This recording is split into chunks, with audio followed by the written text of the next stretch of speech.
ਸਾਰੇ ਬੱਚਿਆਂ ਦਾ ਪੰਜਾਬੀ ਦੀ ਜਮਾਤ ਵਿੱਚ ਸਵਾਗਤ ਹੈ। ਪੈਰਾ ਪੜ੍ਹੂੰਗੀ।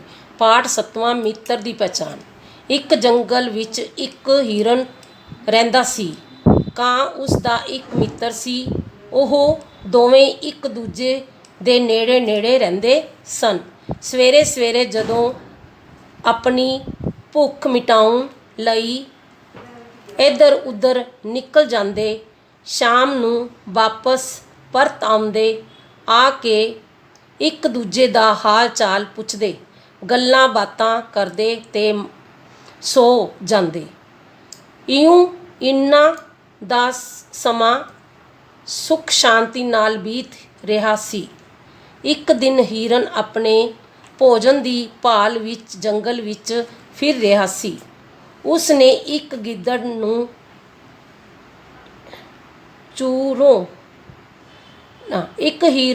ਇੱਕ ਗਿੱਦੜ ਨੂੰ ਦੂਰੋਂ ਤੋਂ ਦੇਖਿਆ। ਪਲੇ ਹੋਏ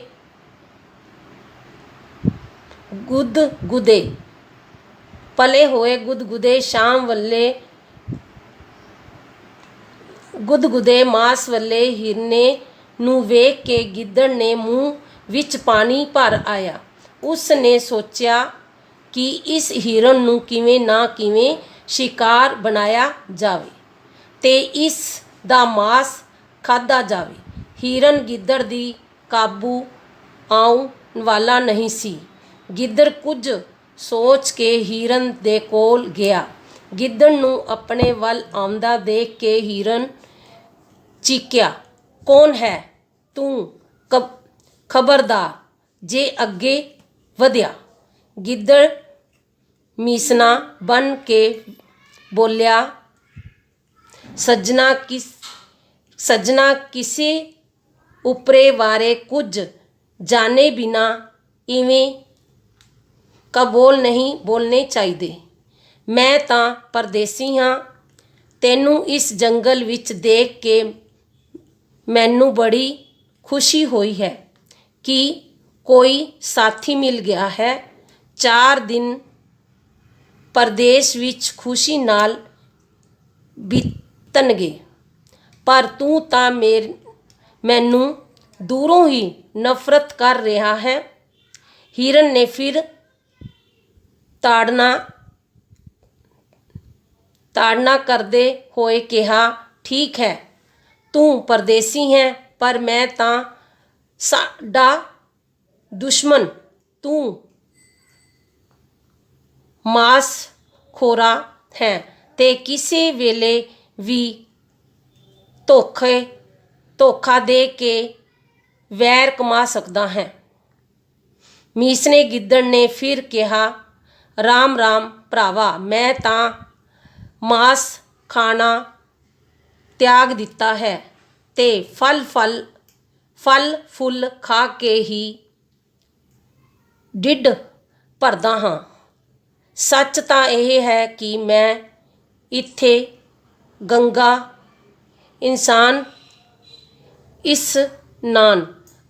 ਇਸ਼ਨਾਨ ਵਾਸਤੇ ਆਇਆ ਹਾਂ, ਤਾਂ ਜੋ ਜੀਵਨ ਮੁਕਤੀ ਪ੍ਰਾਪਤ ਕਰ ਸਕਾਂ। ਹਿਰਨ ਗਿੱਦੜ ਦੀਆਂ ਗੱਲਾਂ ਤੋਂ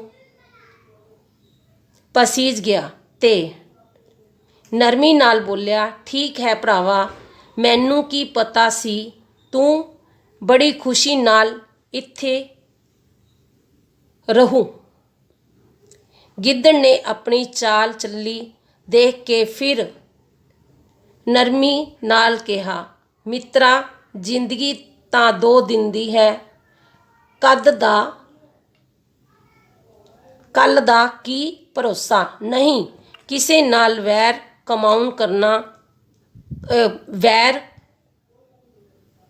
ਕਿਉਂ ਕਰਨਾ ਹੋਇਆ?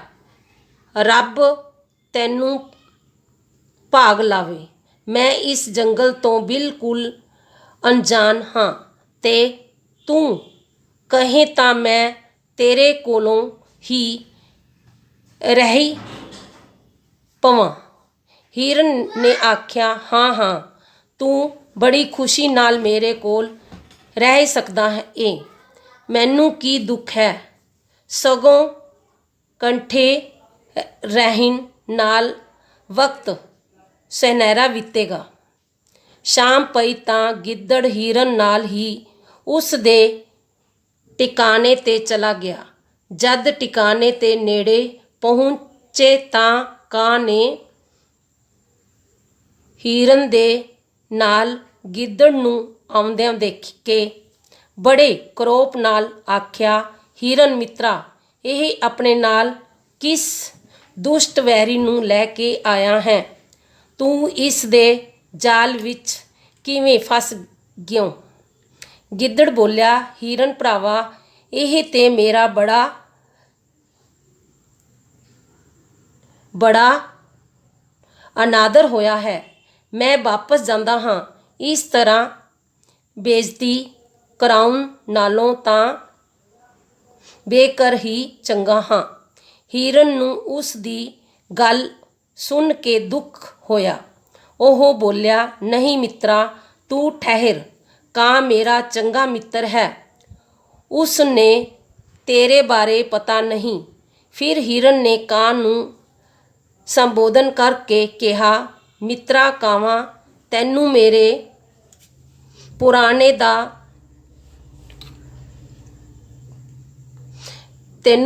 ਪ੍ਰਾਹੁਣੇ ਦਾ ਇਨਾਦਰ ਨਹੀਂ ਸੀ ਕਰਨਾ ਚਾਹੀਦਾ। ਇਸ ਪਰਦੇਸੀ ਤੇ ਨੇਕ ਜੀਵ ਹੈ। ਮੈਂ ਆਪ ਇਸ ਨੂੰ ਆਪਣੇ ਕੋਲ ਲੈ ਕੇ ਆਇਆ ਹਾਂ। ਕਾਂ ਨੂੰ ਹੋਰ ਵੀ ਕਰੋਪ ਆ ਗਿਆ। ਉਹ ਫਿਰ ਬੋਲਿਆ, ਓ ਭੋਲੇ ਮਿੱਤਰਾ, ਤੂੰ ਇਸ ਨੀਚ ਨੂੰ ਨਹੀਂ ਜਾਣ ਸਕਿਆ। ਇਹ ਜ਼ਰੂਰ ਤੈਨੂੰ ਕਿਸੇ ਬਿਪਤਾ ਵਿੱਚ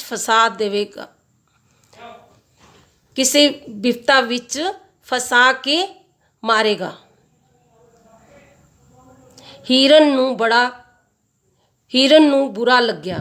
ਉਸ ਨੇ ਕਾਂ ਨੂੰ ਰੁੱਖ ਹੋ ਕੇ ਆਖਿਆ, ਕਾਂ ਭਰਾਵਾ, ਤੈਨੂੰ ਇਹ ਕਬੋਲ ਨਹੀਂ ਬੋਲਣੇ ਚਾਹੀਦੇ। ਉਹ ਮੇਰੇ ਘਰ ਆਇਆ ਹੈ। ਉਸ ਦਾ ਇਨਾਦਰ ਮੇਰਾ ਨਿਰਾਦਰ ਹੈ।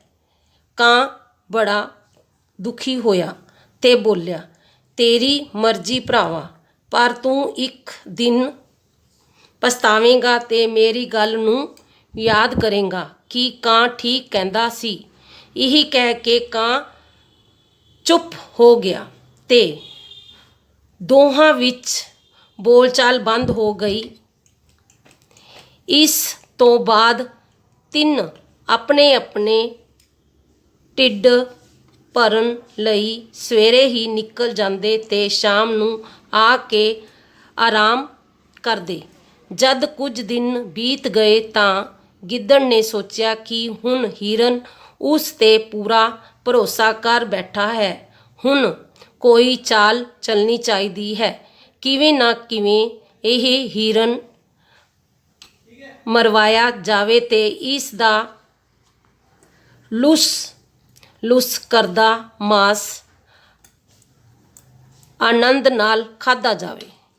ਇੱਕ ਦਿਨ ਗਿੱਦੜ ਨੇ ਹਿਰਨ ਨੂੰ ਬੜੇ ਨਿੱਘੇ ਬੋਲਾਂ ਵਿੱਚ ਆਖਿਆ, ਭਰਾ ਹਿਰਨਾ, ਤੂੰ ਅੱਗੇ ਨਾਲੋਂ ਕਮਜ਼ੋਰ ਹੋ ਗਿਆ ਹੈ। ਜਾਪਦਾ ਹੈ ਕਿ ਤੈਨੂੰ ਚੰਗਾ ਘਾਹ ਪੱਠਾ ਪਾਉਣ ਨੂੰ ਨਹੀਂ ਮਿਲਦਾ ਤੇ ਜੇ ਤੂੰ ਮੇਰੇ ਨਾਲ ਚੱਲੇ ਤਾਂ ਮੈਂ ਤੈਨੂੰ ਹਰੀ ਅੰਗੂਰਾਂ ਬੱਲੀਆਂ ਚਰਾਂਦਾ ਦਿਖਾਵਾਂਗਾ। ਹਰੇ ਹਰੇ ਝੋਨੇ ਦੇ ਲਹਿਰਾਉਂਦੇ ਖੇਤ ਹਨ। ਚਾਰਾ ਗਹਿਰਾਈਆਂ ਨਾਲ ਹੀ ਢਿੱਡ ਭਰ ਜਾਵੇਗਾ। ਹਿਰਨ ਨੇ ਕਿਹਾ, ਭਰਾਵਾ, ਕਿਤੇ ਫਸ ਹੀ ਨਾ ਜਾਈਏ।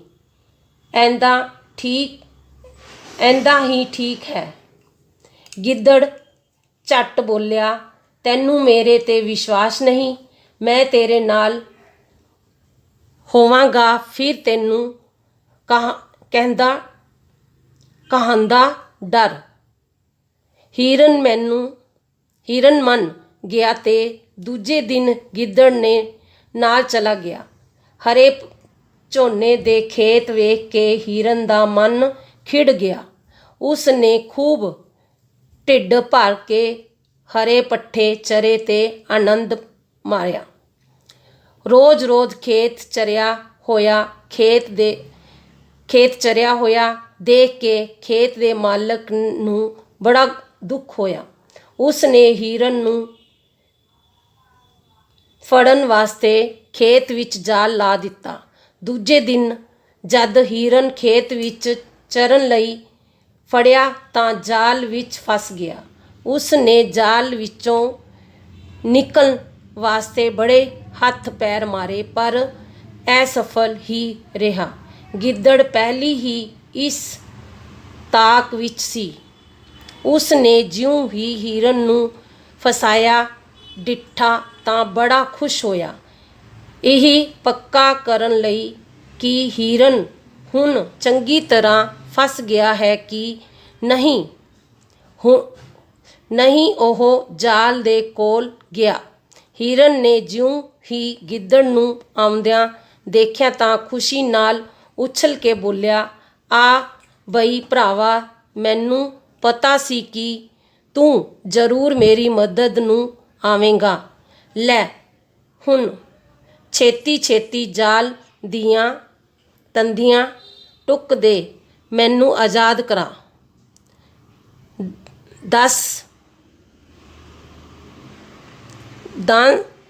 ਦੰਸ ਨੂੰ ਮੂੰਹ ਨਹੀਂ ਲਾਉਣਾ। ਹਾਂ, ਕੁਲ ਦਿਨ ਚੜ੍ਹਦੇ ਹੀ ਮੈਂ ਤੈਨੂੰ ਛੁਡਾ ਲਵਾਂਗਾ। ਹੀਰਨ ਦਾ ਦਿਲ ਟੁੱਟ ਗਿਆ ਤੇ ਉਹ ਦੁਖੀ ਹੋ ਕੇ ਬੋਲਿਆ। ਉਹ ਗਿੱਦੜ ਬੁਰਾ ਜਿਹਾ ਮੂੰਹ ਬਣਾ ਕੇ ਬੋਲਿਆ, ਮੈਨੂੰ ਬੜਾ ਅਫਸੋਸ ਹੈ ਕਿ ਮੇਰਾ ਅੱਜ ਮੰਗਲਵਾਰ ਦਾ ਵਰਤ ਹੈ। ਮੈਂ ਅੱਜ 10 ਨੂੰ ਮੂੰਹ ਨਹੀਂ ਲਾਉਣਾ। ਹਾਂ, ਕੁਲ ਦਿਨ ਚੜ੍ਹਦੇ ਹੀ ਮੈਂ ਤੈਨੂੰ ਛੁਡਾ ਲਵਾਂਗਾ। ਹੀਰਨ ਦਾ ਦਿਲ ਟੁੱਟ ਗਿਆ ਤੇ ਉਹ ਦੁਖੀ ਹੋ ਕੇ ਬੋਲਿਆ, ਉਹ ਦੁਸ਼ਟਾ, ਤੂੰ ਸੱਚਮੁੱਚ ਧੋਖੇਬਾਜ਼ ਨਿਕਲਿਆ। ਕਾਂ ਠੀਕ ਕਹਿੰਦਾ ਸੀ, ਮੇਰੀ ਜਾਲ ਕੁੜਕੀ ਵਿੱਚ ਫਸੀ ਹੈ ਤੇ ਮੈਨੂੰ ਆਪਣੇ ਵਰਤ ਦਾ ਬਹਾਨਾ ਕਰ ਰਿਹਾ ਹੈ। ਜਾ ਦਫਾ ਹੋ ਜਾ ਦੁਸ਼ਟਾ।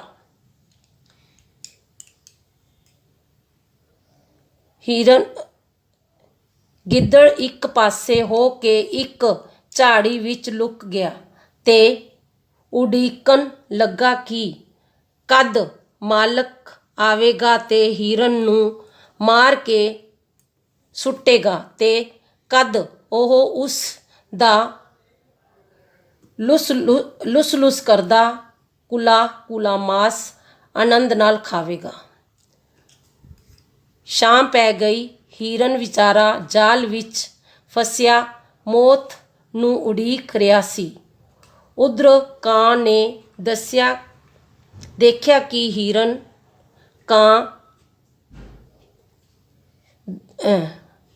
ਕਿ ਹੀਰਨ ਅੱਜ ਵਾਪਸ ਨਹੀਂ ਆਇਆ। ਉਸ ਨੂੰ ਸ਼ੱਕ ਹੋਇਆ ਕਿ ਕਿਤੇ ਗਿੱਦੜ ਨੇ ਉਸ ਨੂੰ ਮੁਸੀਬਤ ਵਿੱਚ ਨਾ ਫਸਾ ਦਿੱਤਾ ਹੋਵੇ। ਕਾਂ ਹੀਰਨ ਨੂੰ ਲੱਭਣ ਨਿਕਲ ਪਿਆ। ਉਹ ਲੱਭਦਾ ਉਸ ਥਾਂ ਆ ਗਿਆ ਜਿੱਥੇ ਹੀਰਨ ਜਾਲ ਵਿੱਚ ਫਸਿਆ ਹੋਇਆ ਸੀ। ਉਸ ਨੇ ਵੇਖ ਕੇ ਕਾਂ ਨੂੰ ਬੜਾ ਦੁੱਖ ਹੋਇਆ। ਉਸ ਨੇ ਹੀਰਨ ਨੂੰ ਸੰਬੋਧਨ ਕਰਦੇ ਕਿਹਾ, ਕਿਉਂਕਿ ਮਿੱਤਰਾ ਫਸ ਗਿਆ ਨਾ। ਆਖਿਰ ਦੁਸ਼ਟ ਦੀ ਚਾਲ ਵਿੱਚ ਤੂੰ ਮੈਨੂੰ ਬੁਰਾ ਸਮਝਿਆ ਸੀ। ਹੁਣ ਦੱਸ ਕੀ ਹਾਲ ਹੈ ਤੇਰਾ।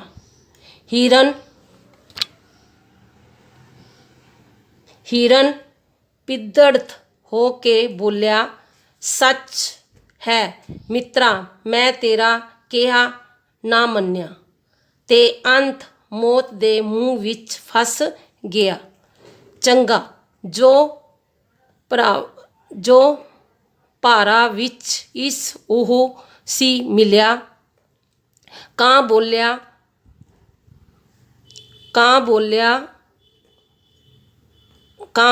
ਭੋਲਿਆ ਮਿੱਤਰਾ, ਫਿਕਰ ਨਾ ਕਰ ਤੇ ਧਿਆਨ ਨਾਲ ਮੇਰੀ ਗੱਲ ਸੁਣ। ਕਿਸਾਨ ਆਵੇਗਾ ਤਾਂ ਮੈਂ ਤੈਨੂੰ ਬੁਲਾਵਾਂਗਾ, ਤਦ ਤੂੰ ਆਪਣੇ ਆਪ ਨੂੰ ਮਰਿਆ ਹੋਇਆ ਪ੍ਰਗਟ ਕਰੀਂ। ਜੀਭ ਬਾਹਰ ਕੱਢ ਲਈ, ਲੰਬਾ ਫੈਲਾ ਕੇ ਢਿੱਡ ਫੈਲਾ ਲਈ। ਕਿਸਾਨ ਸਮਝੇਗਾ ਕਿ ਤੂੰ ਮਰ ਗਿਆ ਹੈ ਤੇ ਉਹ ਤੈਨੂੰ ਛੱਡ ਜਾਵੇਗਾ। ਹਿਰਨ ਨੇ ਕਾਂ ਦਾ ਧੰਨਵਾਦ ਕੀਤਾ। ਜਦ ਕਾਂ ਨੇ ਦੇਖਿਆ ਕਿ ਹਿਰਨ ਆ ਰਿਹਾ ਹੈ ਕਿ ਉਹ ਹੱਥ ਲੰਬਾ ਡਾਂਗ ਲਈ ਮਸਤ ਚਾਲ ਚੱਲਦਾ ਆ ਰਿਹਾ ਹੈ, ਕਾਂ ਨੇ ਹਿਰਨ ਨੂੰ ਖਬਰਦਾਰ ਕਰ ਦਿੱਤਾ। ਹਿਰਨ ਮੁਰਦਾ ਬਣ ਗਿਆ। ਜਦ ਕਿਸਾਨ ਨੇ ਹਿਰਨ ਨੂੰ ਜਾਲ ਵਿੱਚ ਫਸਿਆ ਵੇਖਿਆ ਤੇ ਬੜਾ ਖੁਸ਼ ਹੋਇਆ, ਪਰ ਜਦ ਦੇਖਿਆ ਕਿ ਹਿਰਨ ਤਾਂ ਮਰਿਆ ਹੋਇਆ ਹੈ ਤਾਂ ਬੜਾ ਦੁਖੀ ਹੋਇਆ।